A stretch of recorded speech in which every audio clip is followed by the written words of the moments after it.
తెలంగాణ పంచాయతీ ఎన్నికలకు నామినేషన్ల పర్వం కొనసాగుతుంది. తొలి విడత నామినేషన్ల గడువు ముగిసింది. అర్ధరాత్రి వరకు ఎన్నికల నామినేషన్లు కొనసాగింది. నిన్న చివరి రోజు కావడంతో భారీగా నామినేషన్లు దాఖలయ్యాయి. ఇవాళ నామినేషన్లను అధికారులు పరిశీలించనున్నారు. నామినేషన్ల ఉపసంహరణకు డిసెంబర్ 3 వరకు అవకాశం ఉంది. డిసెంబర్ 11న 4236 గ్రామాల్లో ఎన్నికలు జరగనున్నాయి.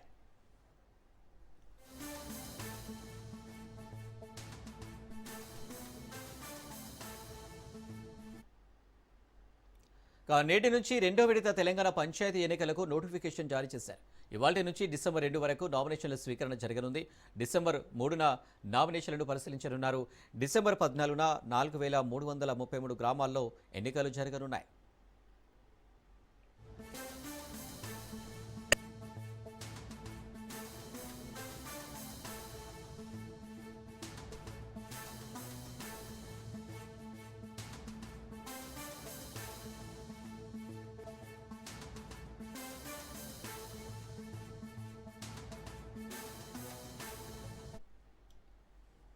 తెలంగాణ పంచాయతీ ఎన్నికలకు నామినేషన్ల పర్వం కొనసాగుతుంది.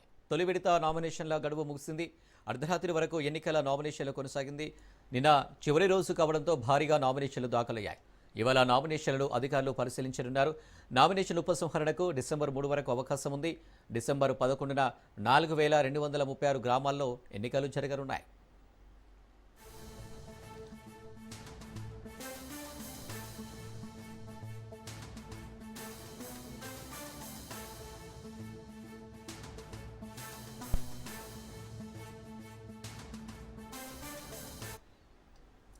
నేటి నుంచి రెండో విడత తెలంగాణ పంచాయతీ ఎన్నికలకు నోటిఫికేషన్ జారీ చేశారు. ఇవాల్టి నుంచి డిసెంబర్ 2 వరకు నామినేషన్ల స్వీకరణ జరగనుంది. డిసెంబర్ 3న నామినేషన్లను పరిశీలిస్తారు. దీనికి సంబంధించి మరిన్ని డీటెయిల్స్ మా ప్రతినిధి సునీల్ అందిస్తారు. సునీల్, తెలంగాణ రాష్ట్ర వ్యాప్తంగా పంచాయతీ ఎన్నికలకు కోలాహలం కొనసాగుతుంది. నిన్న మొదటి దశ నామినేషన్ల ప్రక్రియ కంప్లీట్ కావడం ఉంది. దాదాపు సర్పంచ్లకు దాదాపు 10,000 పైగా నామినేషన్లు దాఖలు ఉంది. వార్డు మెంబర్లకు 15,000 పైగా వార్డు మెంబర్లకు నామినేషన్లు రావడం ఉంది. ఈ రోజు నుంచి రెండో దశ నామినేషన్ల ప్రక్రియ తెలంగాణ వ్యాప్తంగా కూడా కొనసాగుతుంది. ప్రస్తుతం అయితే ఈ రోజు నిన్న దాఖలు చేసినటువంటి నామినేషన్ మొదటి దశ నామినేషన్లు ఈ రోజు నుంచి పరిశీలన, అంటే నామినేషన్ల పత్రాలకు సంబంధించిన పరిశీలన ఈ రోజు జరుగుతుంది. దానికి ఒకవేళ రిజెక్ట్ అయితే మళ్ళీ అప్పీల్కి వెళ్ళడానికి కూడా అవకాశం కల్పిస్తున్నారు. మొదటి దశ నామినేషన్ల విత్డ్రా అనేది డిసెంబర్ 3వ తేదీన కంప్లీట్ కావడం జరుగుతుంది. దీంతో పాటు మొదటి దశ ఎన్నికలు ఈ నెల 11వ తేదీన, డిసెంబర్ 11వ తేదీన మొదటి దశ ఎన్నికలు ఉంటాయి. డిసెంబర్ 14వ తేదీన రెండో దశ ఎన్నికలు ఉంటాయి. డిసెంబర్ 17వ తేదీన మూడో దశ ఎన్నికలు కంప్లీట్ కావడం జరుగుతుంది. మొత్తం 3 దశల్లో ఎన్నికలు నిర్వహించాలని ఇప్పటికే రాష్ట్ర ఎన్నికల కమిషన్ నోటిఫికేషన్ విడుదల చేసింది. ఈ నేపథ్యంలోనే దశల వారీగా నోటిఫికేషన్లు కూడా జారీ చేసింది. దశల వారీగా నామినేషన్ల ప్రక్రియ కూడా కొనసాగుతుంది. నిన్నటి వరకు మొదటి దశ నామినేషన్ కంప్లీట్ అయినతో ఈ రోజు నుంచి రెండో దశ నామినేషన్ల ప్రక్రియ కొనసాగుతుంది. రెండో దశ నామినేషన్లు కూడా చాలా మంది అభ్యర్థులు, ఎందుకంటే ఇప్పటికే తెలంగాణ హైకోర్టు రాష్ట్ర ఎన్నికల విషయంలో ఎన్నికల కమిషన్ ఇచ్చిన నోటిఫికేషన్ లో తాము జోక్యం చేసుకోలేమని స్పష్టంగా ఆదేశాలు జారీ చేసిన నేపథ్యంలో భారీగా సర్పంచ్లు నామినేషన్ వేయడానికి సర్పంచ్లు కావచ్చు, వార్డు మెంబర్లు కావచ్చు పెద్ద ఎత్తున ముందుకు వస్తున్న పరిస్థితి కనబడుతుంది. నిన్న భారీగా సర్పంచ్లు అదేవిధంగా వార్డు మెంబర్ కూడా భారీ స్థాయిలో నామినేషన్లు కూడా దాఖలు చేశారు. ఈ రోజు రెండో దశ నామినేషన్ల ప్రక్రియ మాత్రం తెలంగాణ రాష్ట్ర వ్యాప్తంగా జరుగుతుంది. ఎప్పటికప్పుడు మానిటరింగ్, అంటే అధికారులు తెలంగాణ డీజీపీ శివధర్ రెడ్డితో పాటు మరోవైపు రాష్ట్ర ఎన్నికల కమిషన్ అధికారిగా ఉన్నటువంటి రాణి కౌముది ఎప్పటికప్పుడు పరిస్థితులను సమీక్షిస్తూ వారితో దిశానిర్దేశం చేస్తున్న పరిస్థితి కనబడుతుంది. ప్రస్తుతం రెండో దశ నామినేషన్ల ప్రక్రియ మాత్రం ఈ రోజు నుంచి యథావిధిగా కొనసాగుతుంది. ఈ రోజు రేపు వెళ్ళింది మొత్తం 3 రోజుల పాటు రెండో దశ నామినేషన్ కంప్లీట్ అవుతుంది. ఈ నెల 11వ తేదీన మొదటి దశ సంబంధించి, అంటే డిసెంబర్ 11వ తేదీన మొదటి దశ పోలింగ్ కూడా జరుగుతుంది. దీంతో అటు రాష్ట్ర వ్యాప్తంగా గ్రామీణ స్థాయిలో ముఖ్యంగా ఎన్నికల హడావుడి మాత్రం కొనసాగుతుంది. ఓటర్లను ప్రభావితం చేయకుండా ఇప్పటికే అధికారులు ఎక్కడికక్కడ కఠినమైన భద్రతా చర్యలు తీసుకున్నప్పుడు కూడా చాలా మంది ఓటర్లను ప్రలోభపరిచే కార్యక్రమాలు చేపడుతున్నట్టు కూడా పెద్ద ఎత్తున ఆరోపణలు పడుతున్నాయి. దీనికి సంబంధించినంత కూడా ఎప్పటికప్పుడు ఈసీ మానిటరింగ్ చేస్తున్న పరిస్థితులు కనబడుతుంది. Right Sunil, thank you.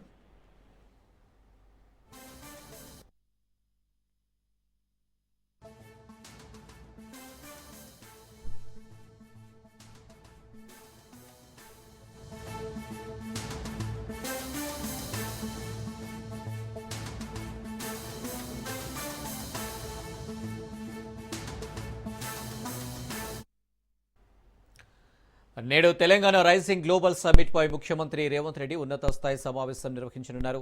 Global summit pi CM Revanth మంత్రుల అభిప్రాయం తీసుకున్నారు. తెలంగాణ రైజింగ్ 2047 డాక్యుమెంట్ ను ఖరారు చేయనున్నారు. మొత్తం 8 అంశాలతో కూడిన డాక్యుమెంట్ గురించి సమగ్రంగా చర్చించి ఖరారు చేయనున్నారు. సమావేశం అనంతరం గ్లోబల్ సమ్మిట్ లోగోను ముఖ్యమంత్రి ఆవిష్కరించనున్నారు.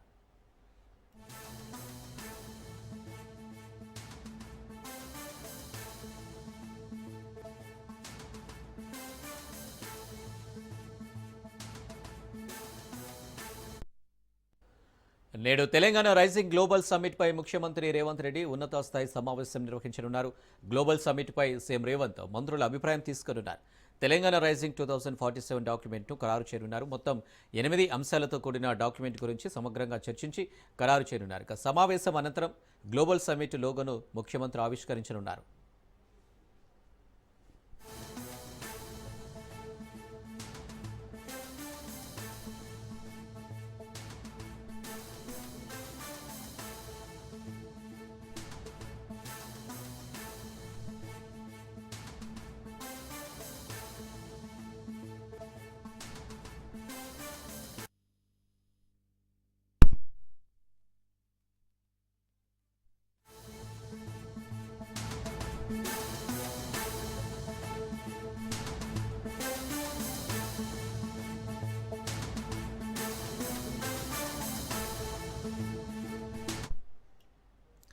వేములవాడ రాజన్న ఆలయంలో అంతర్గత బదిలీలో అధికారులు దిద్దుబాటు చర్యలకు దిగారు. ఈ నెల 19న ఏఈఓ నుంచి అటెండర్ వరకు 17 మందిని అంతర్గతంగా బదిలీ చేస్తూ ఈవో రమాదేవి ఉత్తర్వులు జారీ చేశారు. ఈ బదిలీలో పారదర్శకత లేదని ఈవోకు ఆలయ ఉద్యోగులు మొరపెట్టుకున్నారు. బదిలీలపై విముఖత వ్యక్తం చేశారు. దీంతో 10 రోజుల వ్యవధిలోనే ఏఈఓ నుంచి వాచ్మెన్ వరకు అంతర్గత బదిలీ, అదనంగా శాఖలను కేటాయిస్తూ ఉత్తర్వులు జారీ చేశారు.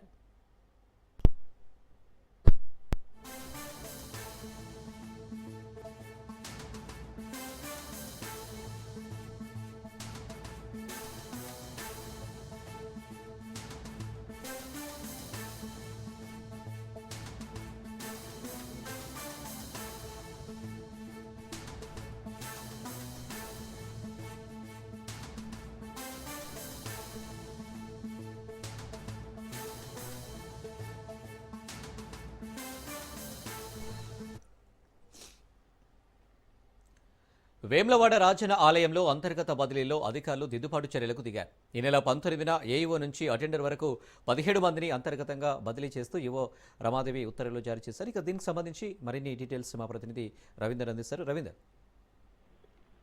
అనిల్, వేములవాడ రాజన్న ఆలయము దక్షిణ కాశీగా పేరుగాంచిన ఆలయము. గత కొన్ని రోజుల నుంచి కూడా రాజన్న ఆలయంలో అవకతవకలు జరుగుతున్నాయనే కోణంలో కూడా రాజ్ న్యూస్ చాలా వరకు కథనాలు ఇవ్వడం జరిగింది. రాజ్ న్యూస్ కథనాల మేరకు గతంలోనే ఒకవైపు 10 రోజుల క్రితం 17 మంది అధికారులను ఇంటర్నల్ గా బదిలీ చేస్తున్నట్టుగా ఈవో రమాదేవి ఆదేశాలు జారీ చేయడం జరిగింది. అదే విధంగా మళ్ళీ అందులో ఉన్న ఇంకో 20 మంది ఉద్యోగులను కూడా బదిలీ చేస్తున్నట్టుగా ఈవో రమాదేవి నిన్న ఆర్డర్ కాపీని కూడా ఇష్యూ చేయడం జరిగింది. అంటే మొత్తం 27 మంది అధికారులను ఇప్పటివరకే అందులోనే ఇంటర్నల్ గా బదిలీ చేయడం జరిగింది. అంటే ఈ రోజు అంటే నిన్న ఇచ్చిన నివేదిక ప్రకారంగా చూసుకుంటే 20 మందిని మళ్ళీ బదిలీ చేస్తూ దాంట్లో కంపల్సరీ వాళ్ళు ఉదయమే విధులకు హాజరు కావాలి, లేని పక్షాన కంపల్సరీ శాఖపరమైన చర్యలు తీసుకుంటామనే కోణంలో కూడా ఆమె ఆదేశాలు జారీ చేయడం జరిగింది. దీంట్లో బదిలీ చేసిన వారిలో 2 ఏఈఓలు, 6 పర్యవేక్షకులు, అదేవిధంగా 3 సీనియర్ అసిస్టెంట్లు, అదేవిధంగా 6 జూనియర్ అసిస్టెంట్లు, 2 రికార్డు అసిస్టెంట్లు, అదేవిధంగా మరొకరు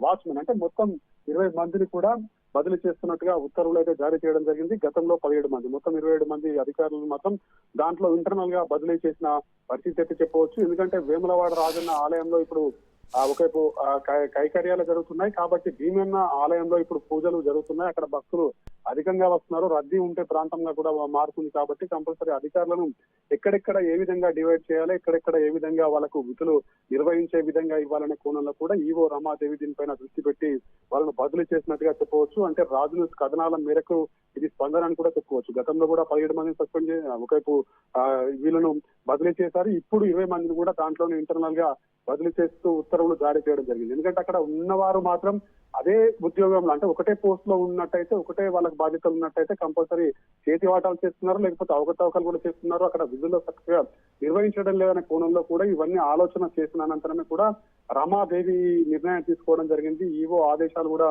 జారీ చేశారు. ఎవరైతే 20 మంది ఉన్నారో కంపల్సరీ ఉదయం వేళ వరకు మాత్రం కంపల్సరీ విధుల్లో హాజరు కావాలి, లేని పక్షాల్లో కంపల్సరీ శాఖాపరమైన చర్యలు ఉంటాయనే కోణంలో కూడా గట్టిగా వార్నింగ్ ఇస్తూ ఉత్తర్వులను అయితే జారీ చేసిన పరిస్థితి చెప్పవచ్చు Anil. Right Ravinder, thank you.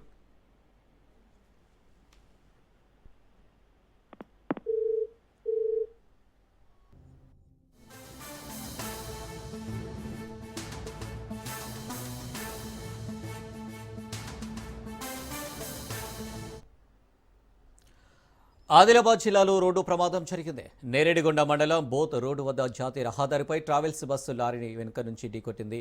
ఈ ప్రమాదంలో 2 మృతి చెందగా 3 పరిస్థితి విషమంగా ఉండడంతో ఆదిలాబాద్ రిమ్స్ ఆసుపత్రికి తరలించారు. హైదరాబాద్ నుంచి గోరఖ్పూర్ వెళ్తుండగా ఈ ప్రమాదం జరిగింది. సమాచారం తెలుసుకున్న పోలీసులు కేసు నమోదు చేసి దర్యాప్తు చేపట్టారు. ప్రమాద సమయంలో బస్సులో 60 మంది ప్రయాణికులు ఉన్నట్లు కూడా సమాచారం.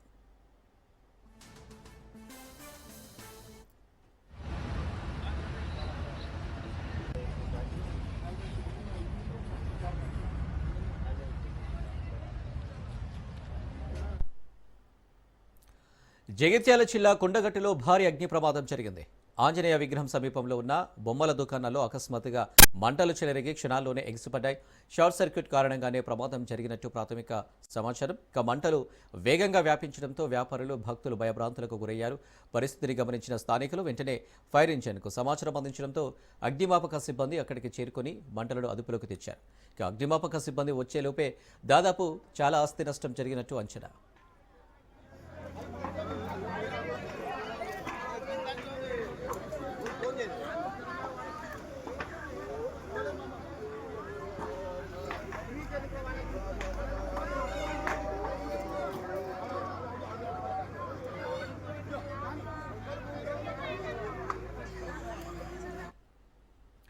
జగిత్యాల జిల్లా కొండగట్టులో భారీ అగ్ని ప్రమాదం జరిగింది. ఆంజనేయ విగ్రహం సమీపంలో ఉన్న బొమ్మల దుకాణాల్లో అకస్మాత్తుగా మంటలు చెలరేగి క్షణాల్లోనే ఎగిసిపడ్డాయి. షార్ట్ సర్క్యూట్ కారణంగానే ప్రమాదం జరిగినట్టు ప్రాథమిక సమాచారం. మంటలు వేగంగా వ్యాపించడంతో వ్యాపారులు, భక్తులు భయభ్రాంతులకు గురయ్యారు. పరిస్థితిని గమనించిన స్థానికులు వెంటనే ఫైర్ ఇంజిన్కు సమాచారం అందించడంతో అగ్నిమాపక సిబ్బంది అక్కడికి చేరుకొని మంటలను అదుపులోకి తెచ్చారు. అగ్నిమాపక సిబ్బంది వచ్చేలోపే దాదాపు చాలా ఆస్తి నష్టం జరిగినట్టు అంచనా.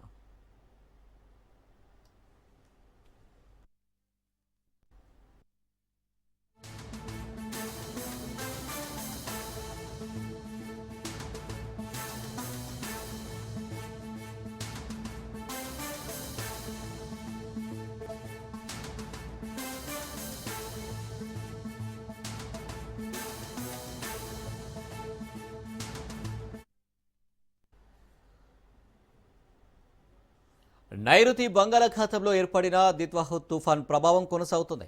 ఈ క్రమంలో ఆంధ్రప్రదేశ్లోని పలు జిల్లాల్లో ఇవాళ, రేపు భారీ నుంచి అత్యంత భారీ వర్షాలు పడే అవకాశం ఉందని వాతావరణ శాఖ అధికారులు అంచనా వేస్తున్నారు.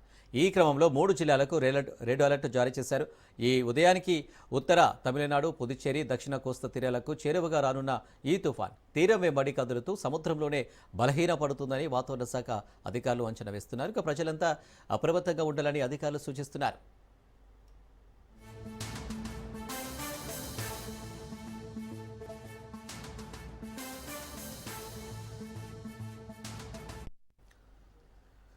నైరుతి బంగాళాఖాతంలో ఏర్పడిన దిత్వాహ్ తుఫాన్ ప్రభావం కొనసాగుతుంది. ఈ క్రమంలో ఆంధ్రప్రదేశ్లోని పలు జిల్లాల్లో ఇవాళ, రేపు భారీ నుంచి అత్యంత భారీ వర్షాలు పడే అవకాశం ఉందని వాతావరణ శాఖ అధికారులు అంచనా వేస్తున్నారు. ఈ క్రమంలో 3 జిల్లాలకు రెడ్ అలర్ట్ జారీ చేశారు. ఈ ఉదయానికి ఉత్తర తమిళనాడు, పుదుచ్చేరి, దక్షిణ కోస్తా తీరాలకు చేరువగా రానున్న ఈ తుఫాన్ తీరం వెంబడి కదులుతూ సముద్రంలోనే బలహీనపడుతుందని వాతావరణ శాఖ అధికారులు అంచనా వేస్తున్నారు. ప్రజలంతా అప్రమత్తంగా ఉండాలని అధికారులు సూచిస్తున్నారు.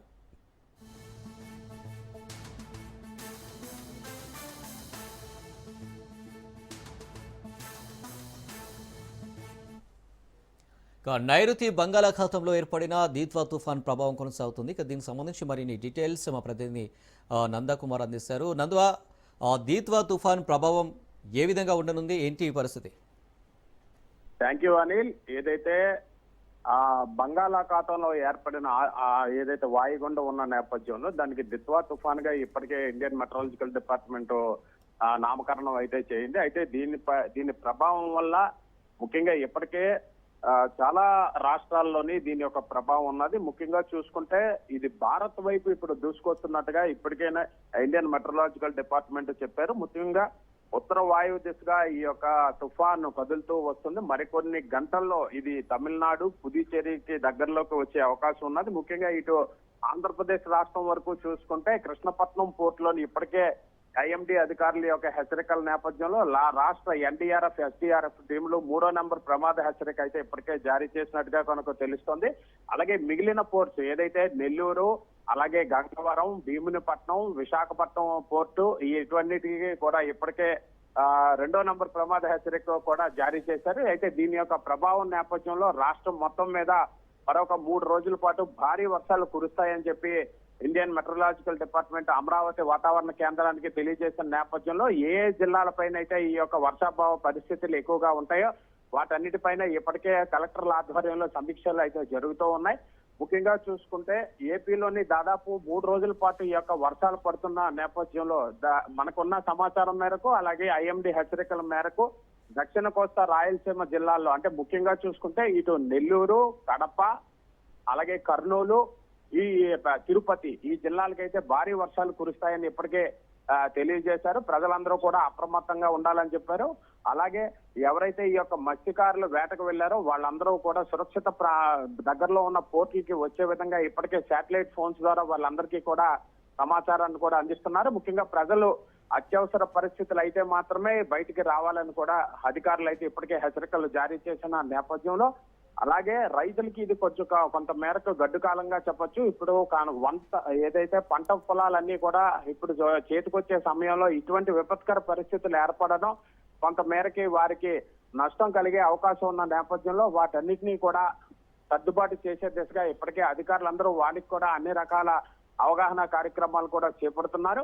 ముఖ్యంగా లోతట్టు ప్రాంతాల్లో ఉన్న ప్రజలందరినీ కూడా సురక్షిత ప్రాంతాలకు తరలించే విధంగా, ఎందుకంటే దాదాపు అన్ని పోర్టులో కూడా 2వ నెంబర్ ప్రమాద హెచ్చరిక జారీ చేసిన నేపథ్యంలో ఆ యొక్క సముద్ర తీరాలకు దగ్గరలో ఉన్న మత్స్యకార గ్రామాలందరికీ కూడా వాళ్ళందరినీ కూడా పునరావాస కేంద్రాలకు తరలించే దిశగా కూడా ప్రయత్నాలు చేస్తున్నారు. అయితే ఎక్కడైతే ఏ జిల్లాలపైన దీనిపై ఎక్కువగా ప్రభావం ఉంటుందో వాటన్నిటి దగ్గర ఇప్పటికే ఎన్డీఆర్ఎఫ్, ఎస్డీఆర్ఎఫ్ సంబంధించి బృందాలు కూడా పర్యవేక్షిస్తున్నాయి. అయితే విండ్ స్పీడ్ మనకున్న అయితే ఐఎండీ అధికారులు ఇచ్చిన ఆదేశాల మేరకు దాదాపు 55 కిలోమీటర్ల మేర ఈ యొక్క విండ్ స్పీడ్ ఉన్న నేపథ్యంలో సముద్రం కూడా కొంత మేరకు రఫ్ గా ఉంటుందని తెలియజేసిన నేపథ్యంలో మత్స్యకారులందరూ కూడా ఎటువంటి పరిస్థితుల్లో వేటకు వెళ్ళకూడదు. అలాగే వెళ్ళిన వాళ్ళందరూ కూడా సురక్షితంగా దగ్గరలో ఉన్న సీపోర్ట్లకి వచ్చే విధంగా కూడా అన్ని రకాలుగా ఏర్పాట్లు చేశారు. అలాగే ఉత్తరాంధ్ర జిల్లాల్లోనైనా విశాఖపట్నం, శ్రీకాకుళం, విజయనగరం వీటికి కోస్టల్ కారిడార్ దాదాపు 32 కిలోమీటర్ల మేర ఉన్న నేపథ్యంలో ఇక్కడ మత్స్యకారులందరికీ కూడా ఇప్పటికే మత్స్యశాఖ ఆధ్వర్యంలోని ఎప్పటికప్పుడు సూచనలు అయితే ఇస్తున్నారు.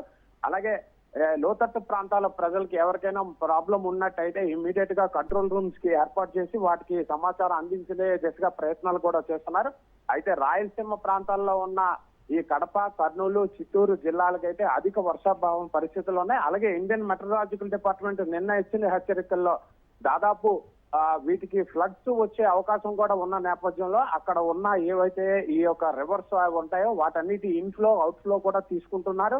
ఇరిగేషన్ డిపార్ట్మెంట్ కి సంబంధించి అధికారులు 24/7 వాటన్నిటిని కూడా పూర్తిగా మానిటర్ చేస్తూ ఎప్పటికప్పుడు ఉన్నతాధికారులకి అన్ని రకాల సమాచారం అందిస్తున్నారు. ఎందుకంటే అక్కడ ఉన్న వాటర్ తాలూకా గ్రావిటీ ఇన్ఫ్లో ఏ విధంగా ఉంటది, అవుట్ఫ్లో ఏ విధంగా ఉంటది, దాని చుట్టుపక్కల ఉన్న పంట పొలాలకి ఏమైనా ఏర్పడే అవకాశం ఉన్నదా, వీటన్నిటిపైన రైతులకి అవగాహన కలిగించే దిశగా కూడా ప్రయత్నాలు చేస్తున్నారు అనిల్.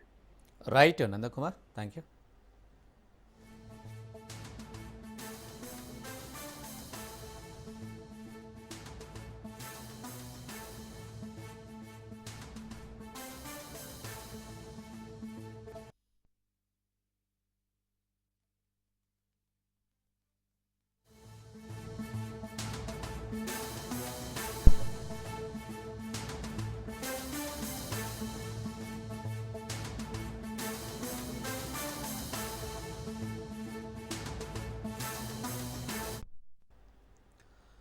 పర్యాటకులు ముత్యాల ద్వీపంగా పిలిచే ఆ దేశం ఈ వారం ప్రకృతి కోపానికి విలవిల్లాడిపోయింది. దీత్వాహు తుఫాన్ దేశాన్ని చుట్టుముట్టడంతో కుండపోత వర్షాలు, వరదలు, నేలచర్యలు కలిగి ప్రజలకు నరకాన్ని చూపించింది.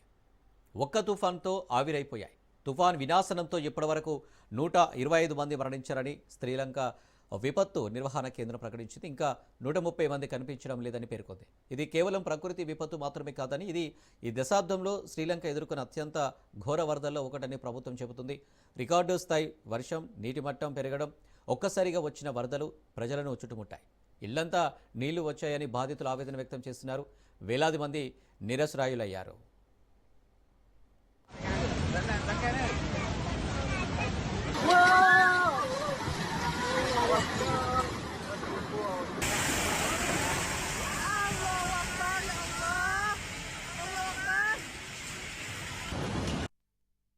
మేము 27 తేదీ చేసి బెస్ట్ ఆఫీస్ ప్రొవైడ్ నుంచి ఇక్కడికి వచ్చాము. తీసుకొచ్చిన తర్వాత మమ్మల్ని వచ్చి డైరెక్ట్గా తీసుకురాకుండా మక్కల ఎయిర్పోర్ట్ తీసుకొచ్చారు. మక్కల ఎయిర్పోర్ట్ నుంచి అక్కడే ఉండేసి సాయంత్రం బస్సు పెట్టి మా లగేజ్ మేమే తీసుకొని ఆడ నుంచి బస్సుకు వచ్చిన తర్వాత ఇక్కడ వదిలేసాం మమ్మల్ని కొలంబోలో. అప్పటి నుంచి మాకు టికెట్ నుంచి కానీ అన్నం కానీ నీళ్ళు కానీ ఏమి లేకుండా మమ్మల్ని ఇబ్బంది పెడుతున్నారు. ఈవెన్ వాటర్ అయితే కూడా వాటర్ ఇవ్వలేదు. సెక్యూరిటీ పిలుస్తామని అంటున్నారు. చాలా వరస్ట్గా మమ్మల్ని రిసీవ్ చేస్తున్నారు. ఇక్కడ మా దగ్గర వచ్చేసి ఇండియన్ కరెన్సీ కూడా ఇక్కడ తీసుకోవట్లేదు. ఫుడ్ కూడా కోవిడ్ ఇత్తనాలు కూడా తీసుకోవట్లేదు. వాళ్ళ దగ్గర కార్డ్స్ పై చెప్పాము. మా దగ్గర కార్డు అయితే అసలు చేస్తాం. మా దగ్గర లేదు. చాలా ఇబ్బంది పడుతున్నారు. చేస్తున్నారు, గొడవ చేస్తున్నారు. దయచేసి ఏదైనా చేసి మమ్మల్ని ఎక్కడికి తీసుకొచ్చండి. ఎందుకంటే మేము వచ్చింది 12 రోజులు సెలవు మీద వచ్చాము. ఆల్రెడీ 3 రోజులు అయిపోయింది. వాళ్ళు 10 సార్లు అడిగినప్పుడు క్యాన్సిల్ తప్ప వేరే ఫ్లైట్ డీటెయిల్స్ ఇవ్వట్లేదు. చాలా మంది చాలా ఇబ్బంది పడతారు. ఇక్కడ దయచేసి మీరు యాక్షన్ తీసుకోవాల్సిన ఇండియన్ గవర్నమెంట్ రాష్ట్రంలో శాంతి భద్రతలు అదుపులో లేవని, అందుకు నిదర్శనమే ప్రజా ఉద్యమకారుడు పెంచలయ్య దారుణ హత్య అని మాజీ మంత్రి కాకాని గోవర్ధన్ రెడ్డి మండిపడ్డారు. కేవలం మాదక ద్రవ్యాలపై పోరాటం చేస్తున్నాడనే కారణంతోనే పెంచలయ్యను హత్య చేశారన్నారు. హత్య చేసిన నిందితులు మరోవైపు పోలీసులపై దాడి చేశారు.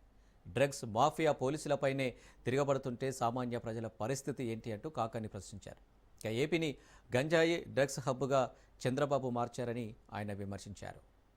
ఎంత దారుణమైనటువంటి పరిస్థితులు ఉన్నాయి, శాంతి భద్రతలు పూర్తిగా అదుపు తప్పాయని చెప్పడానికి నిన్న జరిగినటువంటి పెంచలయ్య హత్య ఒక నిదర్శనం. ఎందుకంటే నెల్లూరులో ఈ డ్రగ్స్ కల్చర్ ఏదైతే ఉందో దానిని పెంచి పోషిస్తున్నటువంటి కూటమి ప్రభుత్వంలో పెద్దలు, వాళ్ళ నిర్వాకం.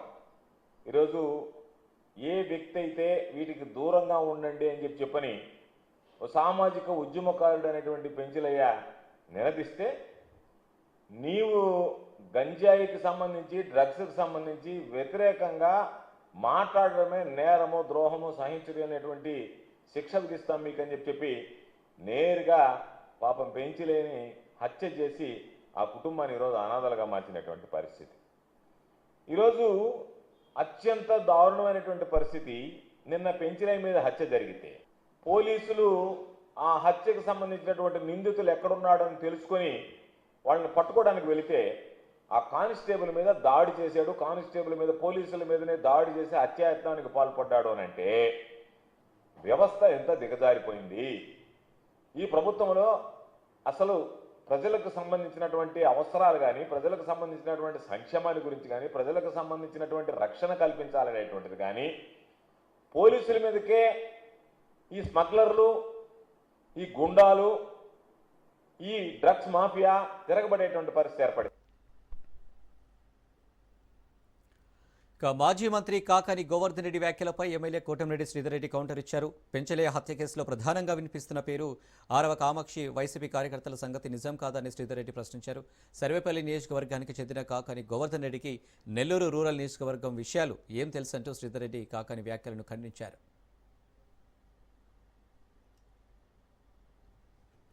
నెల్లూరులో జరిగినటువంటి హత్య ఏదైతే సిపిఎం పార్టీలో చురుగ్గా పనిచేసే మిత్రుడు కామ్రేడ్ పెంచలయ్య గారి హత్య అమానుషం, దుర్మార్గం.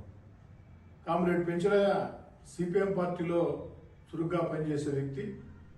ఓ శాసనసభ్యుడిగా నాకు కూడా సన్నిహితుడు. అనేక ప్రజా సమస్యల పరిష్కారం విషయంలో అన్ని రకాల కూడా కలిసి పనిచేసే వ్యక్తులు. మేము అక్కడికి వెళ్ళి వాళ్ళని పరామర్శించి అదేవిధంగా పోలీసులు కూడా కఠిన చర్యలు తీసుకోమని చెప్పడం జరిగింది. కాకాని గోవర్ధన్ రెడ్డి మాట్లాడుతూ ఆ యొక్క ఎవరైతే హత్య చేశారో వారు తెలుగుదేశం పార్టీ చెందిన వ్యక్తులు అని చెప్పని మాట్లాడటం జరిగింది. ఈ మాటల్ని కాకాణి గోవర్ధన్ రెడ్డి గారి విచక్షణకే వదిలేస్తున్నా. నిజాలు తెలుసుకోకుండా ఎక్కడో సర్వేపల్లిలో రాజకీయాలు చేసే కాకాణి గోవర్ధన్ రెడ్డి గారు నెల్లూరు రూరల్లో వాస్తవ పరిస్థితులు తెలుసుకోకుండా ఎవరో చెప్పిన మాటలు విని ఈ విధంగా మాట్లాడారా? లేదు తనకు తానే అన్ని విషయాల మీద కూడా ఏదో రకంగా తెలుగుదేశం పార్టీ బురజాలని మాట్లాడారా? అర్థం కానటువంటి పరిస్థితి. ఎందుకని చెప్తున్నానంటే ఆ కామాక్షి ఎవరైతే ఈ యొక్క హత్యకి కుట్రదారు, ఈ హత్య చేయించిందో ఆ కామాక్షి గాని వారి సోదరులు గాని వారందరూ కూడా వైఎస్ఆర్ కాంగ్రెస్ పార్టీలో చురుగ్గా పనిచేసినటువంటి వ్యక్తులు. గత ఎన్నికల వేళ నాకు వ్యతిరేకంగా పనిచేసిన వ్యక్తులు, ఎన్నికలు అయిన తర్వాత కూడా వైఎస్ఆర్ కాంగ్రెస్ పార్టీలో ఉన్నటువంటి వ్యక్తులు. పైరసీ వెబ్సైట్లు ఐబొమ్మ, బొప్పంల పేర్లు ఎందుకు పెట్టారనే విషయాన్ని ఐబొమ్మ రవి విచారణలో వెల్లడించారు. ఐబొమ్మ రవిని అరెస్టు చేసిన పోలీసులు మొదట 5 రోజుల పాటు కస్టడీకి తీసుకుని విచారించారు. ఈ కేసులో మరిన్ని విషయాలు తెలుసుకోవడానికి అతడిని మరోసారి కస్టడీకి ఇవ్వాలని పోలీసులు కోరగా నాంపల్లి ప్రత్యేక న్యాయస్థానం అంగీకరించింది.